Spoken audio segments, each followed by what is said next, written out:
Aujourd'hui, nous racontons l'histoire de la vie sur Terre en 24 heures. Et ça commence maintenant. Check it out!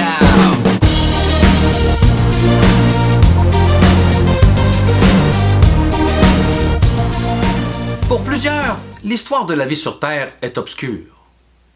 Prenons les dinosaures, par exemple.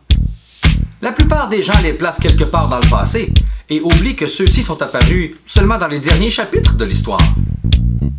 Pour mettre un peu de lumière là-dessus, je vous invite à me suivre dans cette vidéo où j'ai filmé 24 heures de ma vie afin de mettre en perspective l'histoire de la vie.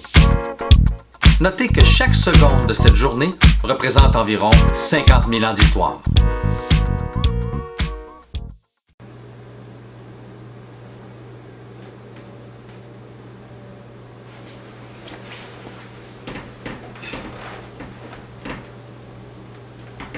Le Soleil, notre étoile, s'est formé il y a environ 4,6 milliards d'années.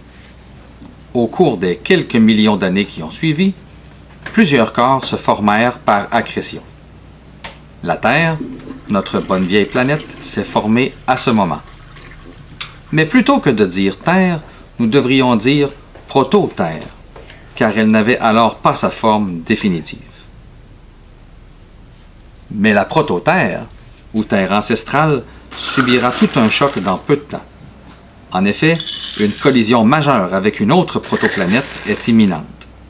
Theia fonce vers la proto-Terre et la collision projette une quantité phénoménale de débris dans l'espace. Ces débris se rassembleront par accrétion et formeront notre Lune actuelle. La Terre et la Lune sont donc en quelque sorte des sœurs géologiques. La Terre se refroidit petit à petit, laissant durcir la couche extérieure en contact avec l'espace glacé. La croûte terrestre se forme alors. Le refroidissement de la croûte crée un dégazage et l'eau des couches internes est expulsée dans l'atmosphère, se condensant pour former les océans et les mers. C'est au cœur de ces océans que le plus improbable se produit. La vie en est à ses premiers balbutiements. Les premières traces de vie sont unicellulaires, c'est-à-dire qu'elles ne sont composées que d'une seule cellule. On trouve les plus anciennes traces fossilisées autour des sources hydrothermales, au fond des océans. Les mécanismes biochimiques ayant permis à ces formes de vie de surgir sont intensivement étudiés, et à ce jour, ils ne sont pas entièrement compris.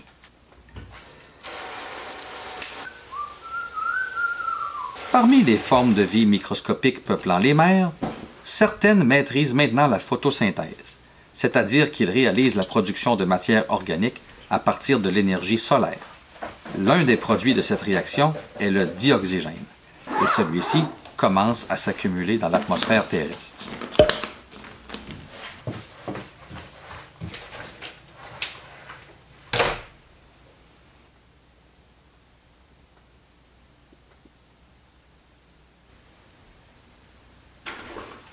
Voilà plus de 2 milliards d'années maintenant que la vie foisonne dans les mers. Plus de la moitié de notre histoire a maintenant été racontée, et toujours aucun signe de plante ou d'animal digne de ce nom. La majorité des organismes vivants est toujours microbienne. Mais où sont donc les poissons, les pommiers et les dinosaures? Ne devraient-ils pas tous errer sur la Terre présentement?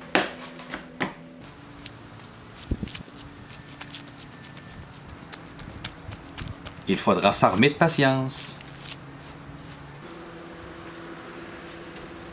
Mais une innovation évolutive fait maintenant son apparition, le sexe. Plus rien ne sera pareil.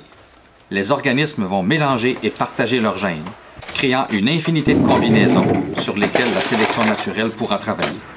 Le moteur de la diversité se met en marche. La reproduction sexuée se répandra éventuellement dans la presque totalité des formes de vie sur Terre. Il faudra maintenant attendre que le sexe sorte un lapin de son chapeau. Un lapin qui nous mènera aux formes de vie complexes.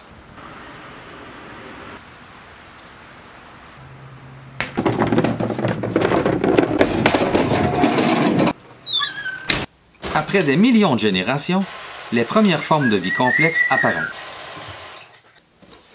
Et parmi celles-ci, nous accueillons, dans les mers toujours, les premiers végétaux.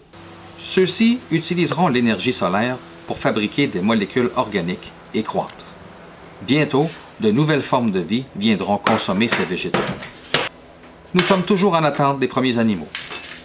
Pour l'instant, les végétaux sont confinés au milieu marin, mais quelques espèces pionnières en sortiront bientôt.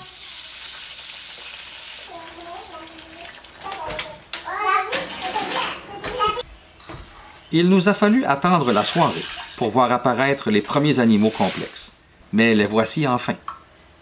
Les fossiles préservés datant de cette période nous montrent une faune aquatique très exotique, dite édiacarienne. Pour l'instant, ce sont des organismes à corps mou, car le squelette n'existe pas encore.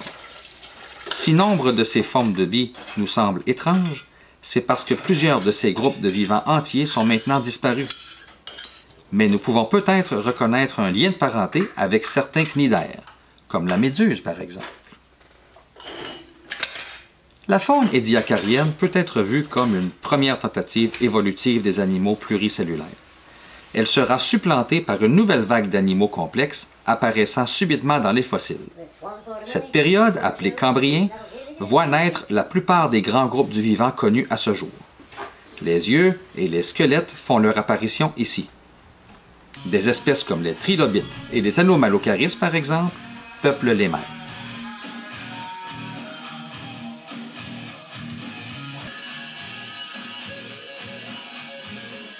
L'apparition de ces animaux a été si soudaine et si majeure qu'on l'a baptisée l'explosion du Cambrien. Toute la vie est toujours confinée dans l'eau.